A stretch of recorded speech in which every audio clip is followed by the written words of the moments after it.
Joe Biden, how should we remember him? By the way, I have to tell you, we've done some fact checking. His promise about the economy was right. He came in at a very difficult time. It was post-COVID. I will say again, 1 million Americans had lost their lives. There was concern. There was indeed a degree of fear. But did he do enough? Because as he exits, and as you've heard many times during our coverage, Americans are struggling under extraordinary soaring prices in their supermarkets and other financial pressures.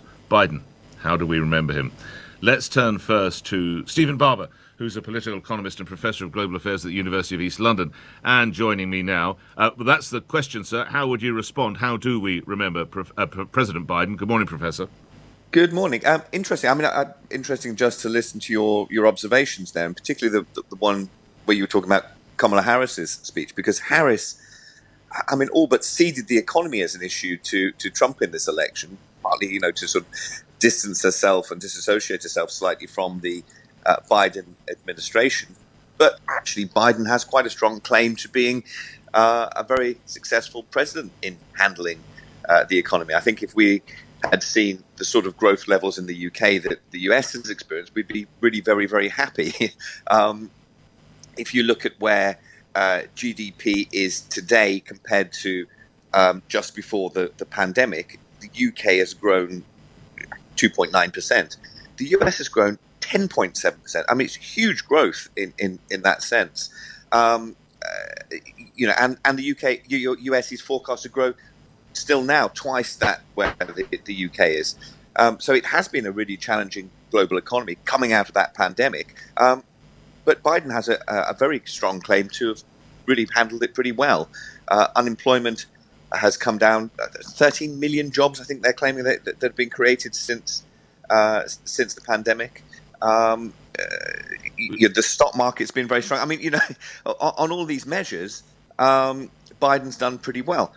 Can I ask you, Professor, and obviously you didn't devise the campaign, why didn't we hear more of that from the Vice President to extol what her party had achieved? Well, I think that will be part of the post-mortem. I can only imagine that the Harris campaign wanted to disassociate itself from the incumbency. It wanted to see itself as a fresh campaign, not a continuation. They wanted to be the challengers, but I think in doing that, they ceded that narrative to Trump and the populist message that Trump was able to put out there without saying, actually, look, these policies have been working. And Bidenomics, of course, focused on public investment and infrastructure and apprenticeships. The irony is that Donald Trump's economic policy, this combination of kind of anti-immigration populism and really old-fashioned trickle-down, is quite different from the sort of Bidenomics which they talk about, from the middle out, but it's about state investment.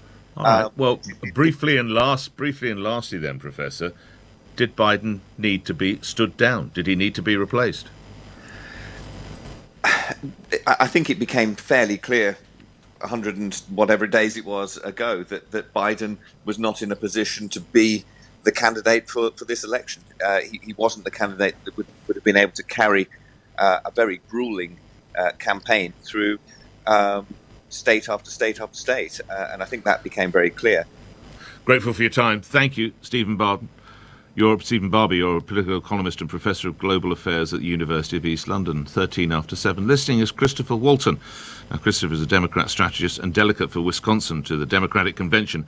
And joining me now. Thank you for coming on, sir. How do you believe we should remember Joe Biden's presidency? Good morning. Good morning. And I think we should remember him as the leader who created 16 million new jobs. I think we should remember him as a leader who got several pieces of bipartisan legislation passed that actually had major effects on the average American, from the child tax credit, which actually cut black child poverty in half here in the United States, the bipartisan infrastructure bill, which actually helped, it is still rolling out funds that are building bridges and tunnels and roads here in the United States. I think we should also remember him for the Chimps and Science Act, which has also basically rebuilt America's infrastructure in regards to building computer chips. We're bringing those factory jobs back here, back to the United States. I think he should be remembered for having the courage to stand up and say, no, I'm going to actually pass legislation that will enact laws codifying marriage equality as well as interracial marriage. I think we're going to have an opportunity to look back on him fondly when it comes to things about putting Justice Ketanji Brown Jackson on the Supreme Court. There are many things that President Biden did, and I understand why he was interested in running to seek a second term. He had a very successful legislative term. He Why ran. didn't Americans, Christopher, if I may call you that, why didn't Americans hear more of that during your presidential campaign? That's a great question. That I don't know.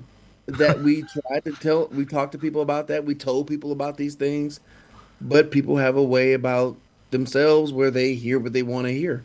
Even though they lived through this exact same moment, they just did not feel it. So he's 1-0 against Trump, and he goes out as 1-0. Would he have beaten Trump a second time, do you reckon, Christopher? I like to believe he would have. I like to believe he would have, but I also was very certain that Vice President Harris was going to beat him. If you look at all the polling data, Vice President Harris led very stably and strongly against Trump, and so it made sense, in the situation where we were in. I thought we were going to be able to beat him. Apparently, we were not. All right, well, this is obviously very sore for you, and you're still kind of reflecting on it, but do you blame the president for not standing down sooner, Kamala Harris, the campaign, George Clooney?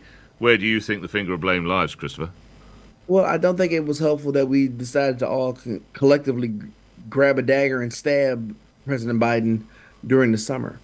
But when it comes down to it and where we are right now, I'm not mad at President Biden for being a human. He fought for almost 50 years to get to the White House.